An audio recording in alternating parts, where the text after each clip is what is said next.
Maaanghang na mga salita ang binitawan ni Davao City Mayor Sebastian Baste Duterte laban kay Pangulong Ferdinand Bongbong Marcos Jr. sa ginanap na Leaders Forum kontra People's Initiative sa Davao City kahapon, January 28. Tinawag niya itong tamad, kulang sa habag at pinuna ang paglaban ng Administrasyong Marcos kontra kriminalidad at iligal na droga sa bansa. You are lazy and you lack compassion. Because all of these things that he is causing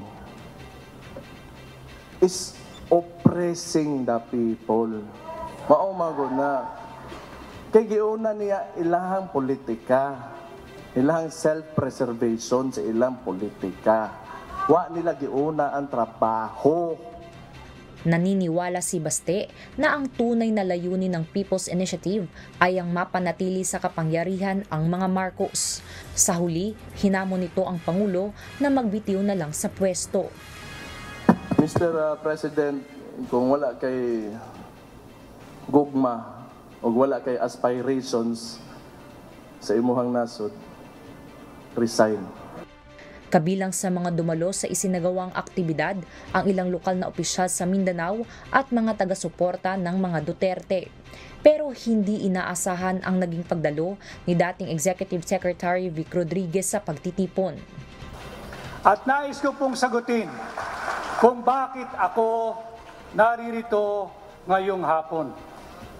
Sapagkat nakalagay doon sa isang post na aking nabasa, ang Davao City at ang Davaoenos are not for sale.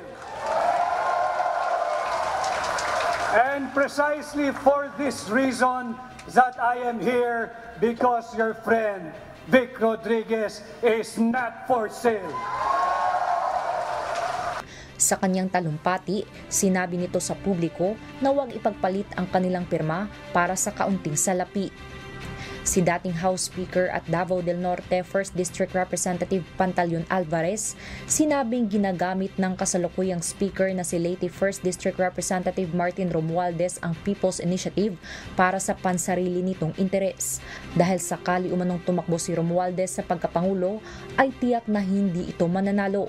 Kaya ganito na lang anya ang kanyang kagustuhan na maisulong ang PI upang gawing parliamentary form ang pamahalaan at makaupo siya sa pinakamataas na pwesto.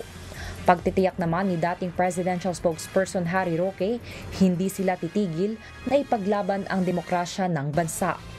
Diyos ang aming saligan, serbisyo publiko ang aming pinahahalagahan. Lucille Loren, humahataw!